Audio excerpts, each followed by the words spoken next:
प्रश्न है कि बाढ़ तथा सूखे की प्राकृतिक आपदाओं से बिहार लगातार गुजरता रहता है। इन आपदाओं के पूर्वानुमान तथा प्रबंधन में विज्ञान एवं प्रौद्योगिकी क्या भूमिका उसकी भूमिका क्या हो सकती है, अपने उत्तर को प्रायोगिक उदाहरणों के द्वारा समझाना है। ठीक है, तो ये प्रश्न है।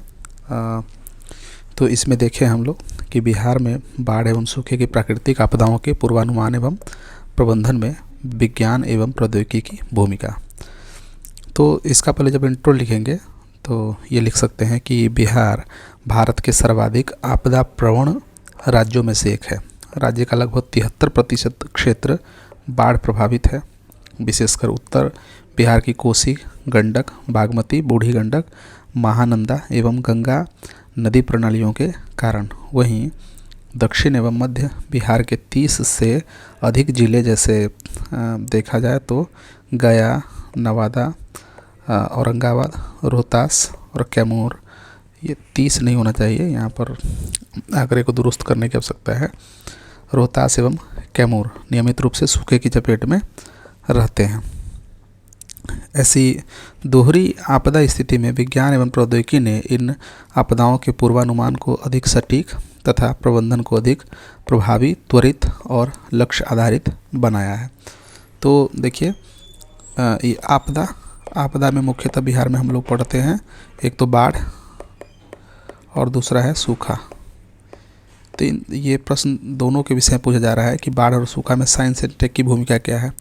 तो भूमिका दो प्रकार की है, एक तो पूर्वानुमान के स्तर पर और दूसरा है प्रबंधन के स्तर पर।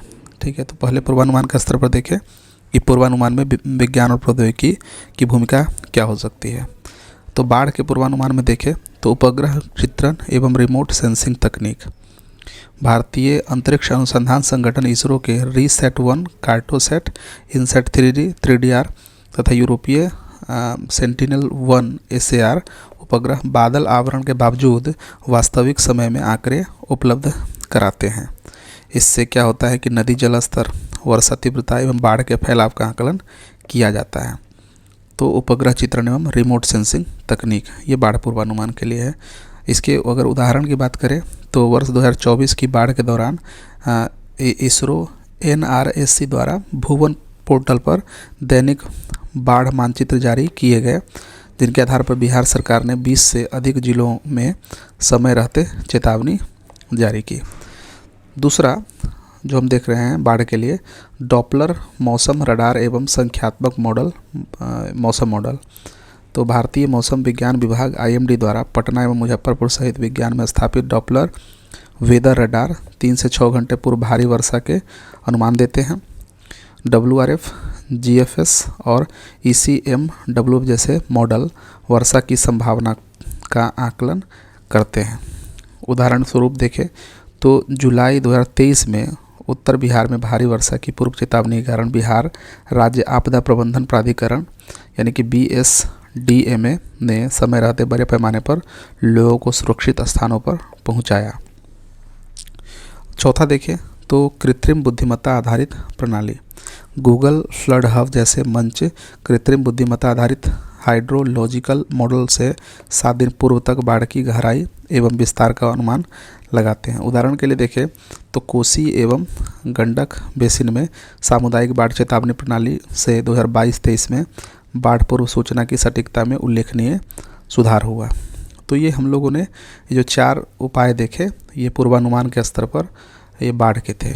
ठीक है, तो पहला उपग्रह चित्रण और रिमोट सेंसिंग तकनीक, दूसरा देखिए प्रायोगिक उदाहरण हमने देखा, तीसरा डॉपलर मौसम रडार एवं संख्यात्मक मौसम मॉडल, चौथा कृत्रिम बुद्धिमत्ता आधारित प्रणाली। अब हम लोग सूखे के बारे में देख लेते हैं। सूखा पूर्वानुमान, रिमोट सेंसिंग सूचकांक, तो इसमें सामान्यकृत वनस्पति सूचकांक NDVI, मानकीकृत वर्षा सूचकांक SPI, मृदा नमी सूचकांक।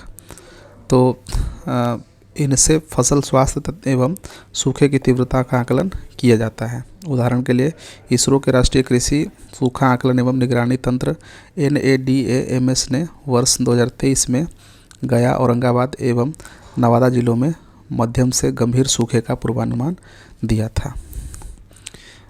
फिर देखिए मानसून एवं जलवायु मॉडल, IMD का विस्तारित अवधि पूर्वानुमान तंत्र ERFS मानसून की संभावित विफलता की सूचना 15 से 30 दिन पहले देता है। तो ये अभी हम लोगों ने जो देखा बाढ़ और सूखा के विषय में, ये पूर्वानुमान में विज्ञान और प्रौद्योगिकी की भूमिका थी। अब हम लोग आगे बढ़ते हैं और देखते हैं कि प्रबंधन में विज्ञान और प्रौद्योगिकी की क्या भूमिका हो सकती है। तो बाढ़ प्रबंधन में देखें तो भौगोलिक सूचना तंत्र, GIS आधारित बाढ़ जोखिम मानचित्र, दूसरा ड्रोन तकनीक से क्षति आकलन एवं राहत योजना, तीसरा मोबाइल ऐप, SMS अलर्ट एवं कॉमन अलर्टिंग प्रोटोकॉल, तटबंधों एवं जल निकासी संरचना पर सेंसर आधारित निगरानी, ये सभी।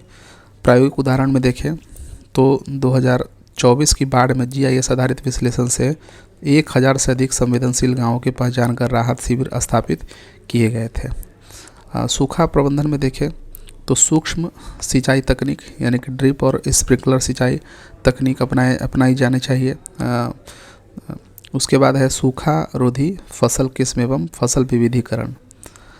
तीसरा है कि भूजल मानचित्रण एवं एक्वीफर पुनर्भरण और प्रत्यक्ष लाभ अंतरण या DBT से मुआवजा वितरण। प्रायोगिक उदाहरण में देखें तो जल जीवन हरियाली अभियान के अंतर्गत वर्षा जल संचयन संरचनाओं की उपग्रह आधारित निगरानी से भूजल स्तर में सुधार देखा गया था। प्रमुख संस्थानों का योगदान देखें तो ISRO, NRSC का भुवन बाढ़ और सूखा पोर्टल, IMD और CWC एकीकृत बाढ़ पूर्वानुमान नेटवर्क, फिर BSDMA प्रौद्योगिकी आधारित राज्य आपदा प्रबंधन योजना, राष्ट्रीय जल विज्ञान परियोजना, NHP हाइड्रो मौसम स्टेशन। निष्कर्ष में देखें तो विज्ञान और प्रौद्योगिकी ने बिहार में बाढ़ एवं सूखा प्रबंधन को प्रतिक्रियात्मक दृष्टिकोण से आगे बढ़ाकर पूर्व निवारक एवं वैज्ञानिक दृष्टिकोण प्रदान किया है। उपग्रह तकनीक, कृत्रिम बुद्धिमत्ता, GIS एवं डिजिटल संचार के समन्वय से समय पर चेतावनी, सटीक निर्णय तथा जनधन की क्षति में कमी संभव हो सकी है। भविष्य में इन तकनीकों का स्थानीय स्तर पर और सुदृढ़ीकरण बिहार की आपदा सहिष्णुता को और मजबूत करेगा।